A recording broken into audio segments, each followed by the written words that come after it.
I just got out of the movie theater today after I saw perhaps two of the most hyped films this summer, Barbie and Oppenheimer.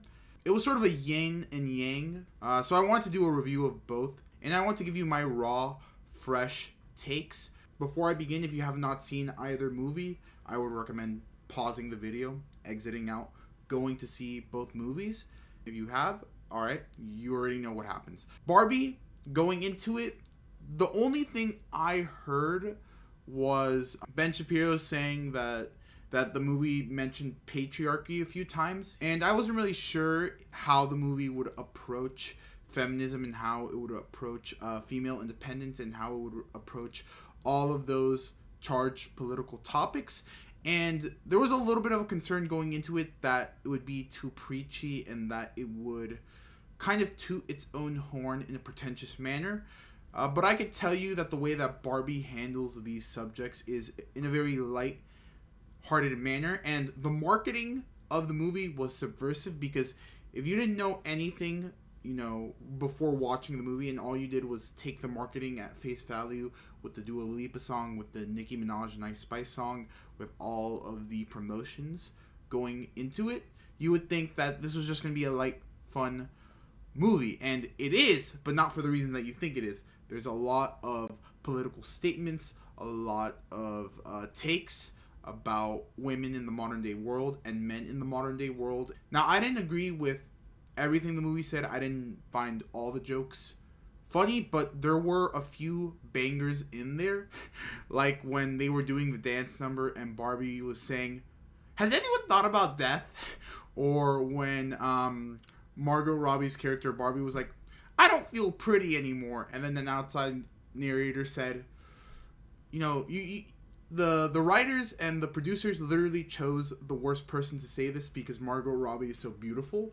And I can understand the conservatives who say, "I don't like this because I just want to be here and have a good time without thinking about politics." I think there are things that even if you are somebody who's on the right side, you can enjoy from the movie, and I'll just give you one example. Ken. At the beginning of the movie, he kind of acts like a simp.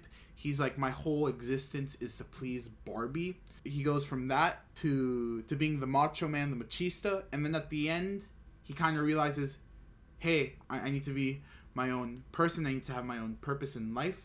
I don't need to be attached to Barbie. You can come out of this movie saying, I really liked how Ken founded his own voice, and you can kind of make that association between him and a lot of men in the modern day world.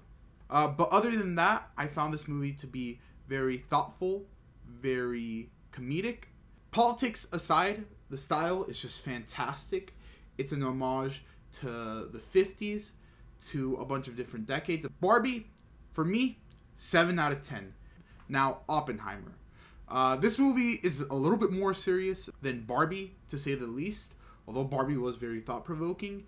And going into it, there was hardly any marketing. I just think the fact that Christopher Nolan made the film and the fact that there were a bunch of A-list actors was enough to get it over the finish line. And honestly, I think that the July 21st release date, the same day as Barbie, really helped the film because it made it so that there, on the surface, there was this contrast. I really didn't know much about Robert Oppenheimer. I wasn't truly invested in the making of the atomic bomb in World War II. And so going into the movie, I really didn't know who most, if any, of the characters were. And I want to say that Christopher Nolan and his style of filmmaking from the films that I've seen, it's not a linear structure where it's A, B, C, D, E, like a traditional film. So if you're going into this wanting a documentary about the life of Robert Oppenheimer and just a clear linear structure of events, you're not going to get that 100% because he adds his own interpretation to the events of Robert Oppenheimer. There are parts of information where you're left a little bit confused as to who the main characters were in the real world. In terms of the film, the basic gist of it is that there is this brilliant physicist who, in the 1940s, along with a few other physicists helped build and develop the atomic bomb, which was dropped on Hiroshima and Nagasaki, Japan, to end the war. And the thing that I really liked about the film is it gets you to think about the implications of humankind having such a powerful weapon, the process of going through building it, what happened to Robert Oppenheimer in terms of how he was treated by the government. From the way that the film presented it, was, I think that from what was shown to me, it seems like he was treated unfairly by the government, because he did have ties to communists and the Communist Party. And as a result, even though he was praised at the time for his brilliance and his achievements in science and humanity, those connections to communism ended up costing him a lot of stature that he otherwise could have had. Now that I've watched the film, I kind of want to delve a little bit more into the subject. But to tell you the truth, I really didn't need to know who everyone was and who everything, the historical context of it, to truly appreciate the cinematography of the film, to appreciate the emotional gravity, and the way that the actors said their lines and how the plot moved along. Things were simple enough to where you can understand the whole picture. So I'm going to give Oppenheimer a 7 out of 10. That means that Barbie and Oppenheimer are tied. Before I end the video, I want to say similarities, differences. Oppenheimer's style of cinematography, of presentation, is a little bit more dark, whereas Barbie's is more happy-go-lucky. It has the surface of Barbie, how people kind of view it on face value.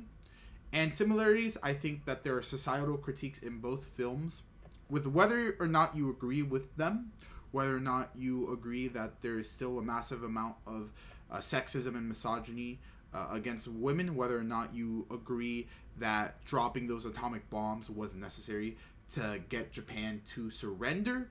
Those films present their positions in a way that makes you think for yourself, which is something that I really appreciated.